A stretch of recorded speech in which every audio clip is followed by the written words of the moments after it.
You're listening to the Good Question Podcast with Richard Jacobs. Our goal is to make each of our guests exclaim, that's a good question. I don't know the answer. Because when that happens, it means you, the listener, may be inspired to learn more beyond the interview and to ask great questions yourself that lead to new insights. In this podcast, we cover historical and current anthropology, comparative religion, and history. Welcome, and let's get started.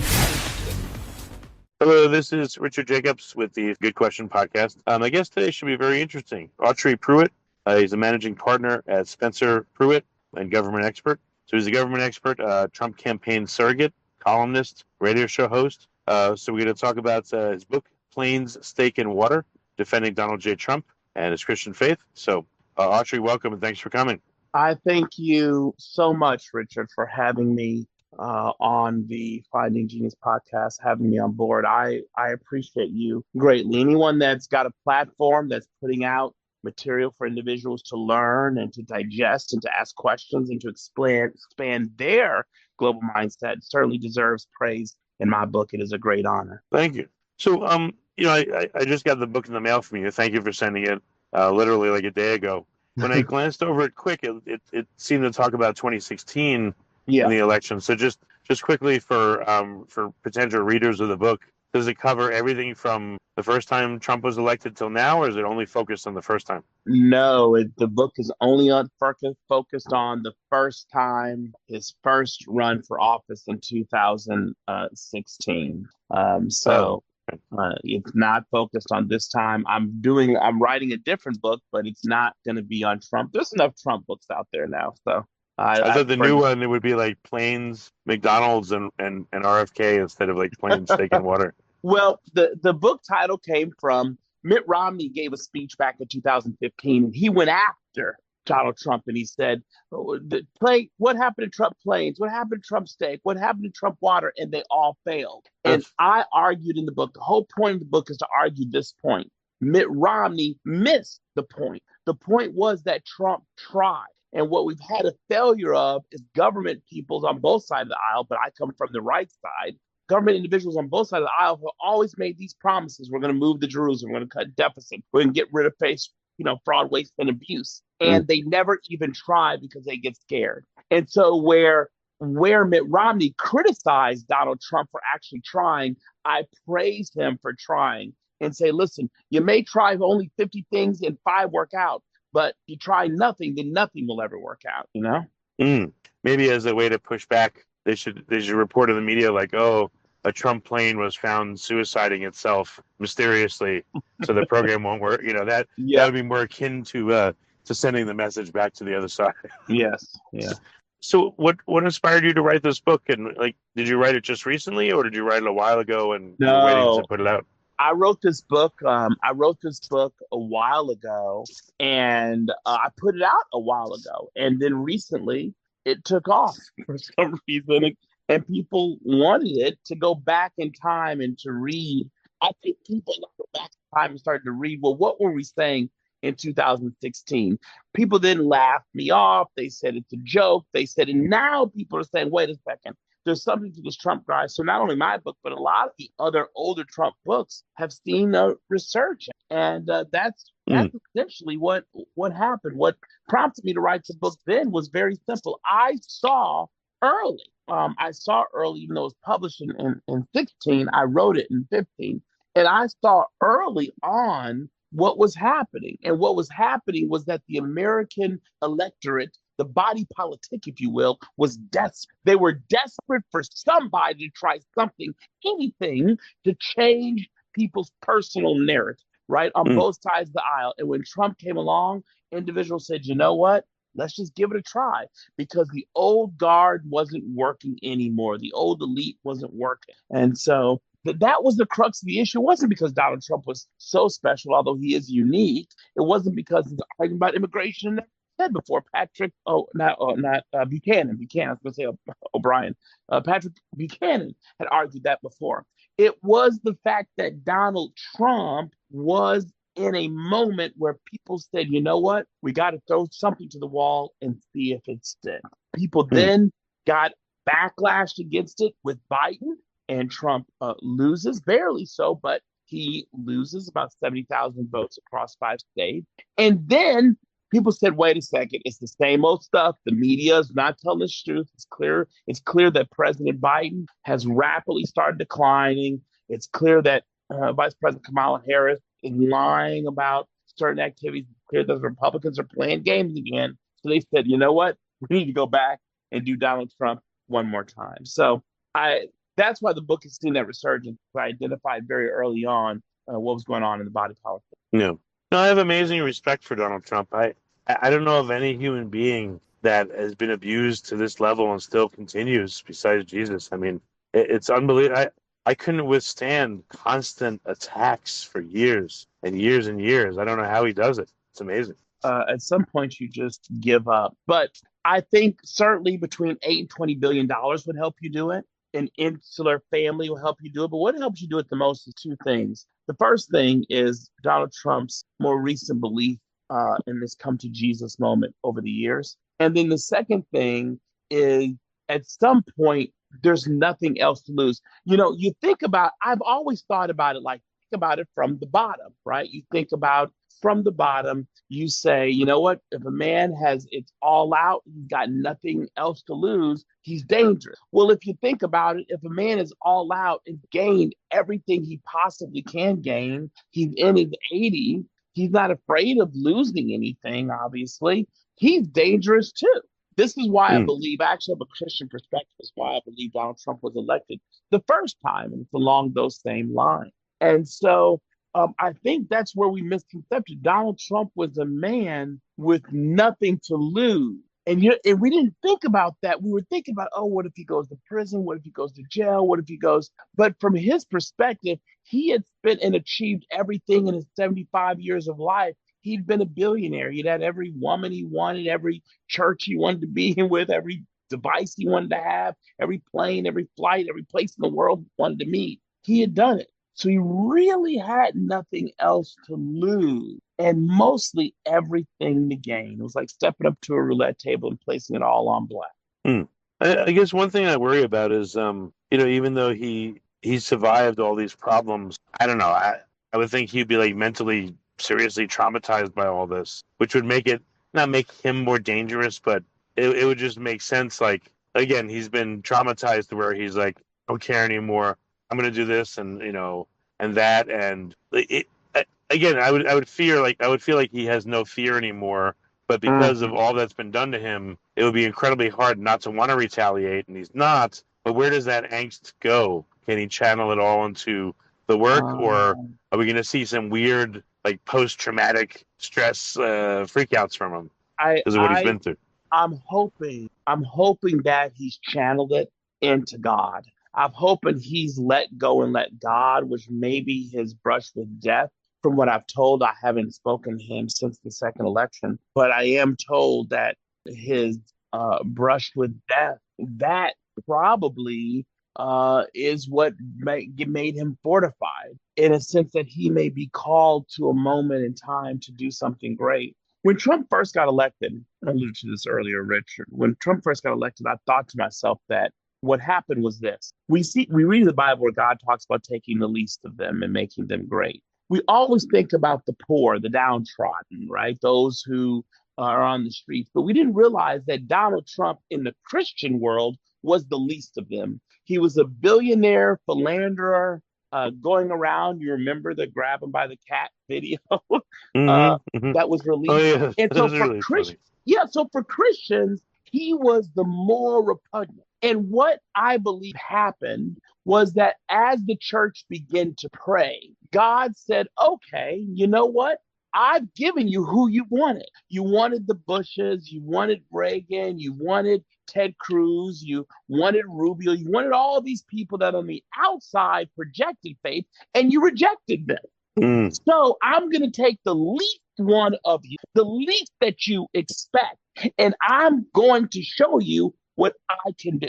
So that's what happens the first time around, right? Then MAGA world and the conservative world, they get a little arrogant. And God says, okay, I think you're forgetting who got you here in the first place. And he steps back, Trump loses. And then All of a sudden, everybody comes back to Jesus, and the cross says, okay, you know what? I'm going to try to heal this land again.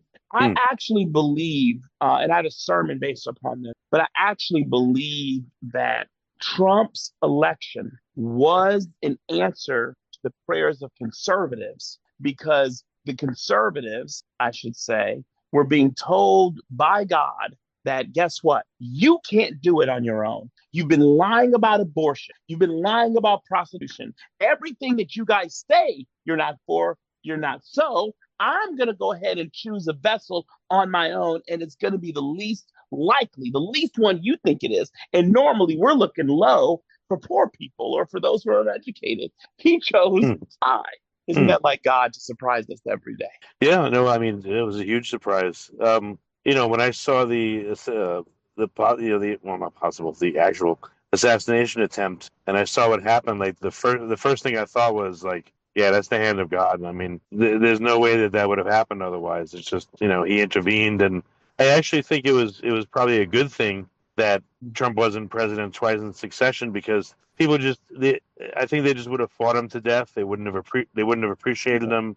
They just would have I think his second presidency would have really maybe not Yeah. gone nearly as far as it could. So people needed to see how bad things could get, and then they were Yeah. ready to appreciate him more. I think it was good because of that. And I also believe it was good for President Trump personally, because I believe that President Trump, when I was listening to him at the end of his first term, and he was talking about stolen elections, etc., I think he started to think it was him. He runs again. He survives the assassination attempt. And I think I'm almost positive he became to realize this is not me. This is God. And what Hmm. you're seeing now is a transformed man spiritual. Yeah, I believe you said you spoke to him. So you've spoken to him in Prior. person? Yes, prior to when he was first running. So what sense? Okay, what sense did you get versus what you see now when he's speaking? That's part of the sense I got. The sense I got was sort of a flinger of the against the system. I've ran billions of dollars. I know everyone. I can do it. I don't. I call you on your BS. You don't know what you're doing. You're dumb. You're this. You're that.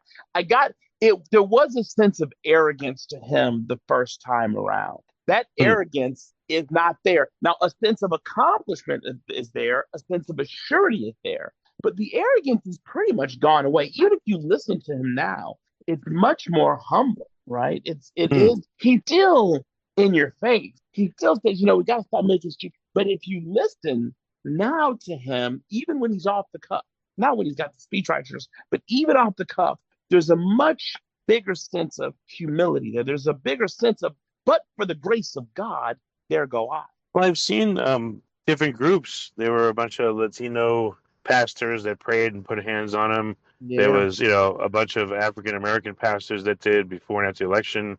White Christian evangelicals. Like I've never seen that before, and I've seen cabinet meetings too where they'll pray them in to start. Never seen that before, Yeah. and it's I amazing to see. It's amazing to see. It's amazing to see. And the first time around, I do believe a lot of it was performative. Hmm. I think there was some belief there, but a lot of it was performative. Trump, listen to his talk about abortion prior to him running for president. Listen to his talk about the transgender. He didn't care about these kinds of things. And I believe before it was like, okay, these guys support me. They want to pray for me. What it can't hurt. So sure, let them in and pray. Hmm. But I think the second time around I've seen in the cabinet meetings, the second time around I've seen people pray for him. Now it's more heartfelt. If you look at the inauguration, right, and you saw the displays of faith there unabashed, I believe that this time around is different for the President Trump. And, I really, I believe wholeheartedly that President Trump has understood and digested what's in Psalm, I think it's 14:1, right? It says, the fool has said in his heart, there is no God. And I think what Trump has been trying to illustrate to us and what God himself is saying, you're a nation that started to run around and say there is no God. Hmm. We're not talking about the details. Is it Catholic? Is it this? Is it the Pope? No Pope? A bishop? Is there speaking in tongues? Is there sitting quietly? But when you got to the place and you said, hey, there is no God, then look what happened to your nation. Remember when he turned Egypt over, right? Yeah.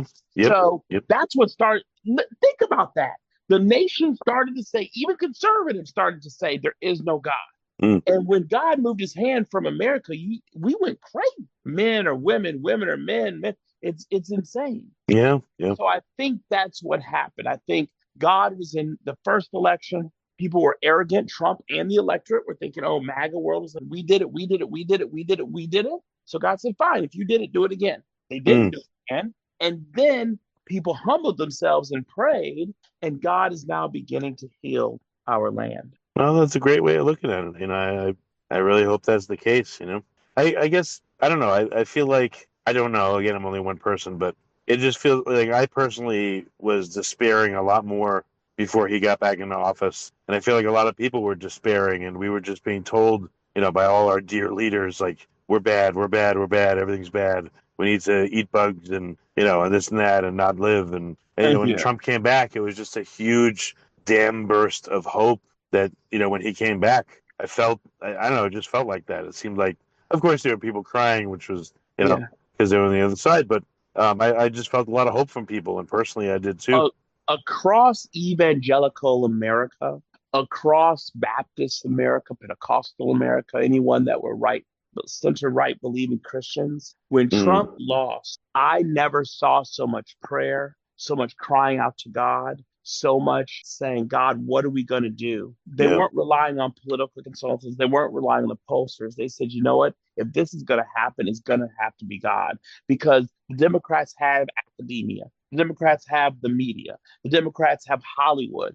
And so what happened is there began to be a cry out to God, and I believe that God heard our cry. and at the same time, it seems like the left. I mean, I don't think this is exaggeration. I just see more and more satanic imagery in everything they do. It's like, what's going on, man? It's Of course. it's weird that one side literally has appeared to embrace the devil, and I'm not exaggerating. Like, look at the Olympics, look at the Tony Awards or whatever, the Academy, whatever crap it is, and then look at what the right has been doing, and they've been embracing God, and the left has been embracing the devil. Is literally a crazy polarization of the two. Yeah, I agree, because that's what you're seeing. What you're seeing is a manifestation of what we have learned in church growing up, right? It's Ephesians 6:12, right? I'm a King James Version guy. Mm. Ephesians 6:12, for we wrestle not against flesh and blood, but against principalities, against powers, and against the rulers of the dark of this world, against spiritual wickedness in high places. This is where he talks about putting on the whole armor of God. And so what you're seeing now is that true battle. This is not Democrat or Republican. This is why attacking transgenderism was so important, because at the very fundamental level, what was the very first thing that human beings understood as human beings that God did? For God created man, man goes to sleep, pulls a rib, creates woman. No matter the creation story of what faith you come from, it is in that base. God creates man, God creates woman. So what the demonic forces realized very early on was they tried to do all sorts of attacks. But then what the demonic forces realized was, you know what, we've got to attack the most fundamental thing. We need to shake that. Because if we can all of a sudden say a man is a woman and a woman is a man, then that erodes the very base for humanity's attachment to Christ, attachment to a God, attachment to any type of godly faith. And so that's why there's such a target. And you're seeing a push, I believe, within the Democrat Party, amongst the left, and even amongst some conservatives, but you're seeing a push of this wickedness, a push of this satanic imagery, because the demons are wrapped. Because all of a sudden, people are realizing this is, on the surface, it looks like immigration. On the surface, it looks like a sports fight. On the surface, it looks like an abortion pill fight, but it's not. We're wrestling against wickedness in high places. Yeah, in high places, meaning, I guess, people that have positions that puts them in a position of power. Because that's exactly where I'm seeing it, is in the high places. Yeah. And think about France. Think about Canada. Mm. Think about the number of world leaders that are bowing down to something that they know is false, that are actually sanctioning in France, actually saying, yeah, you can take an 8-year-old boy, give him hormones, suppress him. As soon as he becomes 16, allow him to have the surgical removal of his male member. That is a fundamental attack on the very basis of which humanity was created. Because we're made in whose image? God's image. I don't want to get into a church podcast, but you get it. No, I know what you mean. The thing to me is weird. I'm now 50. By the time someone's 35 or 40, your values are usually pretty much set. So it doesn't make sense to me to see people in their 40s, 50s, 60s that a lot of them have children on their own. How could you embrace this? How could you all of a sudden say pedophilia is okay or any of this other stuff? It just doesn't make any logical sense to me. It doesn't make any logical sense. But I think, though, there is some sense there. If you go back and you understand historically Pontius Pilate, if you understand King Herod, if you understand some of the biblical character, Peter is a good example. If you understand Judas, if you understand some of the biblical characters, what happened? They had very much a centered point of belief. And somewhere along the lines, demonic forces came along and off-centered their force of belief. And it can also happen in reverse. As a general human statement, you're right, psychology-wise, that about 35 you're centered, and where you are is where you are. But we have case after case in biblical example where individuals knew better. When Pontius Pilate washed his hands and says, I find no fault in him, he was centered on being an actual equitable ruler of what went on in Rome. What went on? He's like, listen, there's no fault. Herod, there was nothing. If you understand King Herod, there was no history of King Herod doing anything such as ordering the death of thousands of babies to find one baby. That was out of his character. Even Pharaoh acted out of his character, right? That's why the demonic forces, I believe, push so hard to say there is no God. Because once you say there is no God, you turn yourself over to a reprobate mind, as they say. That's old King James speak. So your mind begins to eat itself. And then you're like a wild animal. Now, it can happen in reverse, right?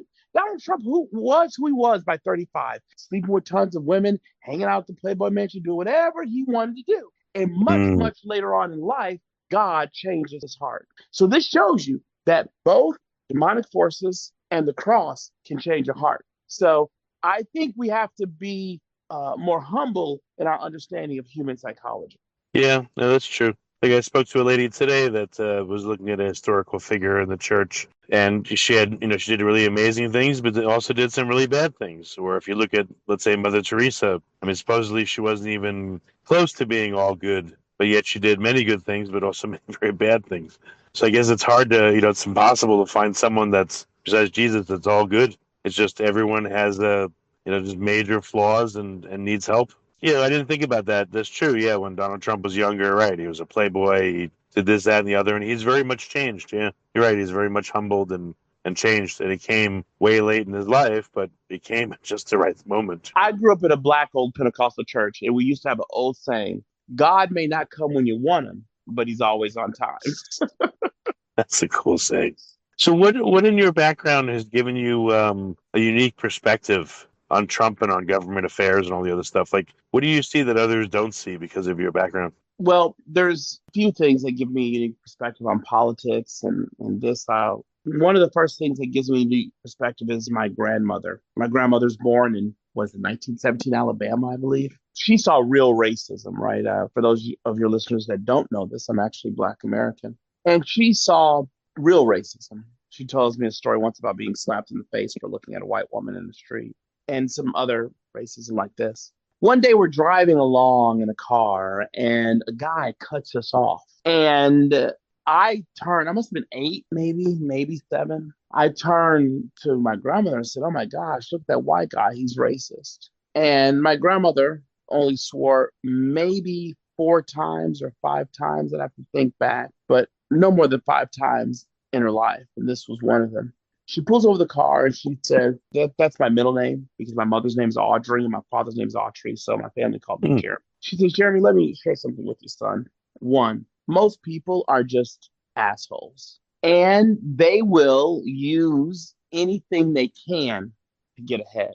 And then she's like, it's not racism. And this statement stuck with me and it changed the trajectory of how I look at life. She said, very simply, You cannot make my past your present. And that's coming from a woman. Well, I told you the story, and imagine the other story she has in Alabama, right? When you couldn't walk in a store, when there was no recourse, there was no courts. And she said, always remember you can do anything through Christ who strengthens you. Now, I didn't know that was a Bible verse at the time. I just thought it was my old grandmother talking. And that changed my life forever. And how that ends me up with Donald Trump, how that ends me up with the Republicans, how that ends me up with conservatives was real simple. If I can do anything, I don't need government to do it. I don't need an academic to do it for me. I don't need a big company to do it for me. I can do it. I just have to figure out how. I've got to be a realist. I've got to be practical. I've got to understand I'm not going to wake up with no exercise, no running, no anything, and all of a sudden be able to be on the basketball team with the Chicago Bulls. But you can achieve and you can do because I can do it. No one else can do it for me. I can. My grandmother wasn't intending for that message to me to be a conservative message, but that is my anchor point. That one statement right there is my anchor point. Well, what does it help you? What would have been some of the toughest? You don't have to describe the details, but that's Philippians 4:13, by the way. Okay. For those of you keeping track.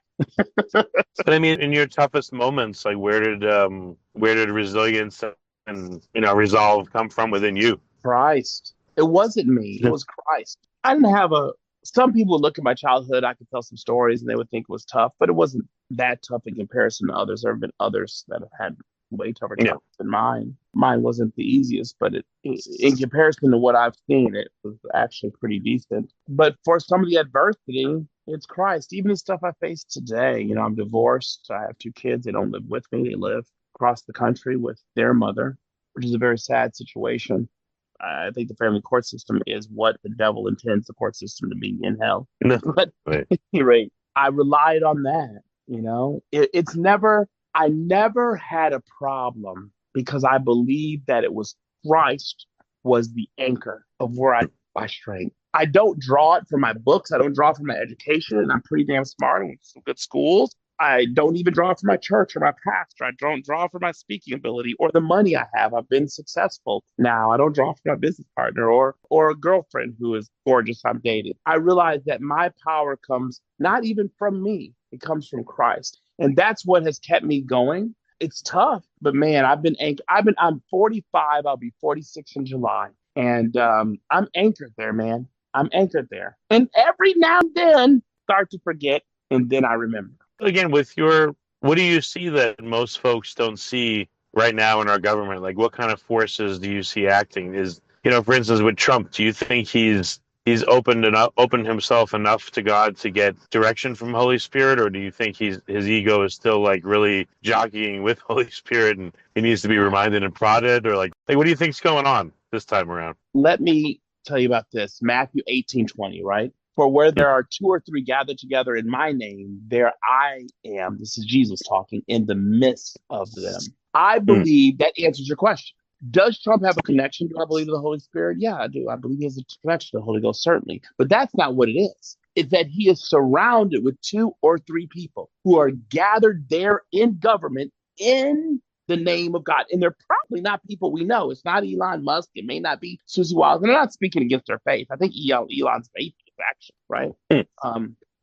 What the devil intended for bad, God can turn around and use it for good, So, but I actually think there are a couple of forces in his family, in the White House, somewhere near him that also believe in our Heavenly Father. And so because you have Trump who believes, and he has 3 people, at least 3 people who believe, God is there in the midst of them. And so it's not Trump, it's God, 3 or 4 people that are centered around him. And if we can keep that going, right? One could be J.D. Vance. I know J.D. Vance is Catholic. He's been, and remember, for the listeners, I'm not Catholic, but the requirement, according to Romans 10:8, is that you believe in your heart that God was raised from the dead. For the mouth, confessions were made to salvation. And so the requirement is not you're Baptist, Catholic, Pentecostal, Presbyterian, whatever. That's not the requirement. The requirement is that you believe and you do it in your heart. And JD is a heartfelt believer. His family is. So maybe it's him. I don't know.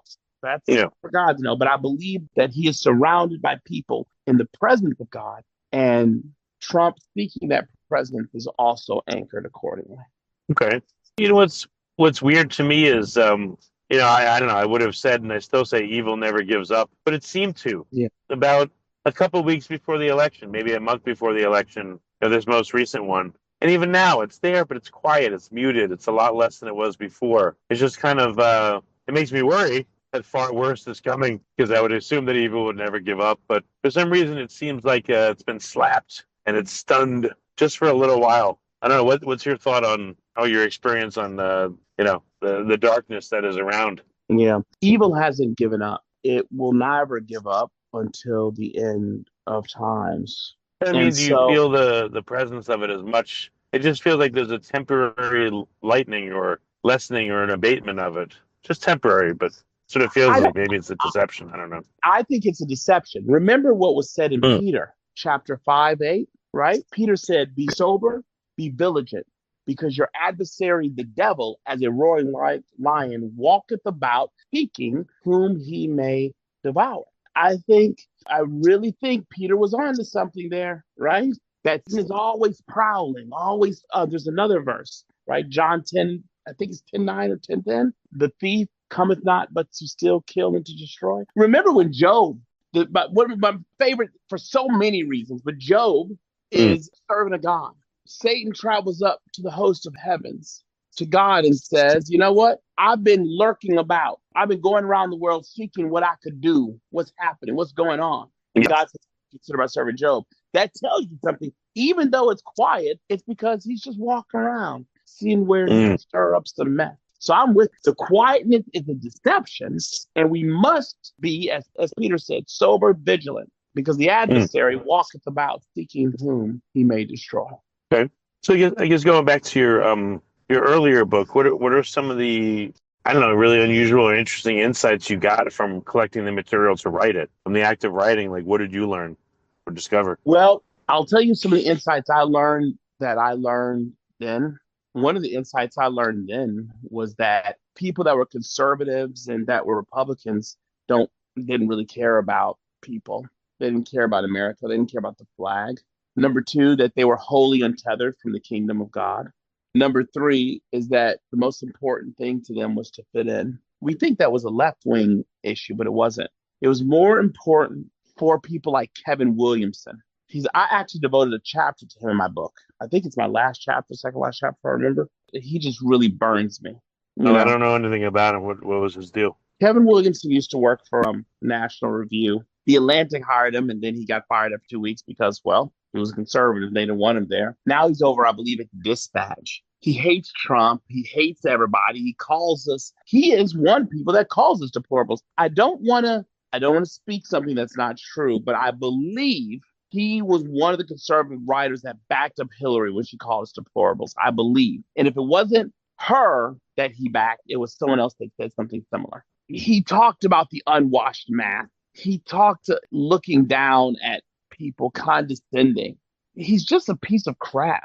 And one of the things I learned about the Republicans is that most of them talk about small business. They don't know how to run anything. Oh, I'm for small business. I'm for the little guy. No, they're not. They wanted to collect their checks like everybody else. And if their check was in danger, guess what? They would do whatever was possible to keep their check not in danger.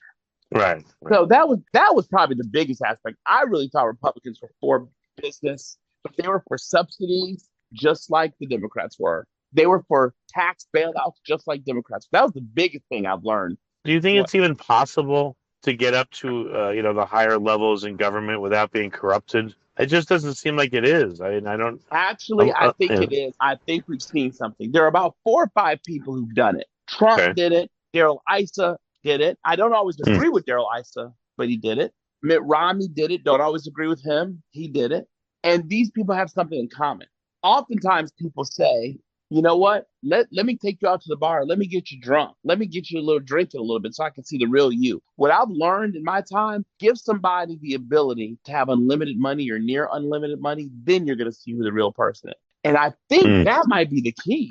I hate to say it, but if you're wealthy and you've already made as much money as you need or you thought in your mind you're going to need, well, there's no corruption comes from 2 ways. Either A, you're corrupt because you want to get money. B, you want to corrupt because you get power. Actually, there's a third way, or you're corrupt because you want to get both, right? No matter how you look at corruption, it's either about money, power, or both. In the case of Donald Trump, he already had both, right? Because you remember he told Hillary, I used to write these checks myself. So Right. he was able to be authentic. Now, a lot of people like Issa, for example, Issa didn't really have Joe Issa. I forgot how he made his money. I think it was in real estate, right? So he gets elected. He has some power then, right? So there's no need to be corrupted because he gets elected and he got money. Most politicians that are corrupt is because they're broke, because they don't have as much money as Elon Musk or as Donald Trump or as Daryl Issa or whomever, right? Is it So because they're broke or they want more? well, they want more money. Let me say this. They're broke relative to who they're hanging around, right? Oh, That's yeah. the Well, that conundrum about creates envy. politics. That's the conundrum about politics. You're always hanging around people who have more than you. They've got the plane, they've got the bag, they've got the shoes, they've got the car, they've got the mistress or whatever. They've got something more that they got through money that you don't have. And so that's how most politicians become corrupt, is because they want more and more money. Corruption used to be more power focused. And I would argue this is before the modern era. So if you look at corrupt leaders, it used to be that leaders all had money, right? But they may not have had power. So they eliminated individuals who had power before them, right? And if you look at Nero, if you look at Julius Caesar, King Herod wasn't afraid of the riches. He was afraid of maybe this power that this guy, this birth of this Jesus character is going to take from him, right? So Pharaoh, for example, was about power, wasn't about riches. Then when you start to democratize society and power is now given from the people through a vote, well, okay, you can compete for power. You can use some of your money to compete for power and get the power. So now more corruption is usually about money. It's rarely about power. Where you can see this play out to is like in the mafia, right? In the mafia, it was about power. They had the money. It's usually about powerful families wanting the power to control something. So that's sort of the difference today in how I look at why politicians are corrupt. And if, yes, we can get to a stage, to answer your question, where there isn't so much corruption, but in the modern era, I think we're going to have to elect richer and richer people, ironically enough, because we know that they're not out for the money. They don't need to worry about the money. Think about it. That's another weird thing to me. It's like, right, supposedly Donald Trump lost over $1 billion in net worth being president the first time. But yeah, you still have all these people that are like, oh, he's in it for the money. And it doesn't make any sense what you're saying. Why would he has no need to put himself into all this stuff for money. It just makes no sense, that argument. If you listen to the progressive voices, he had $6 to $8 billion. If you listen to reasonable voices, he had 8 to 10. The pro-Trump voices, I think he has 12 to 20. Let's just say he had $5 billion. Let's just say the worst, Trump was lying. He only had $5 billion. He uses $1 billion. Well, guess what? $4 billion assets returning 10%, that's 400 million. I mean, yes, you're right. It makes no sense. I agree with you. And it's ironic. I think we're going to end up in a system. This is why all these reforms, let me say this. This is why all these reforms that you hear about come from, oh, we need to cut out lobbying. We need to cut out the revolving door, because it's about money, right? You get in DC, you gain all these contacts, you gain all the influence, and now you go out and you need to make your money.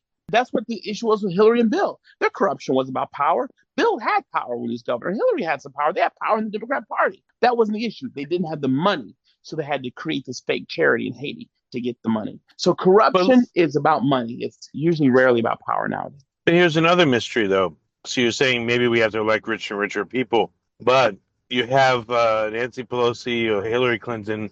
They've got to know that they're at the end of their life. I mean, come on, both age-wise and health-wise. Why still do evil? Why still try to make more? Why more power? Why more? It's weird. Like, you would think, hey, I don't have long for this world. Why don't I try to do some good? Why do I have to keep doing the same shit I've been doing for decades? Like, that also doesn't make sense to me either. Yeah, I have an answer for that. And what's great is I finally get to quote something that's not from the King James Version of the Bible. Lord Acton in 1887, what did he say?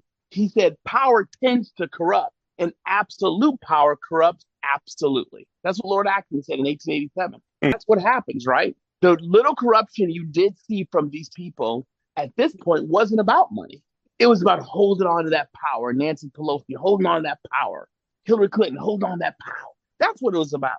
I think that was Lord Acton in 1887. Somebody should Google that and make sure I'm right. So do you think that they became corrupted by their own decisions and lifestyle, and then that corruption just reinforced the need for more and more and more to the end? I think that, but more importantly, is it goes to your head, right? The power just goes to their head.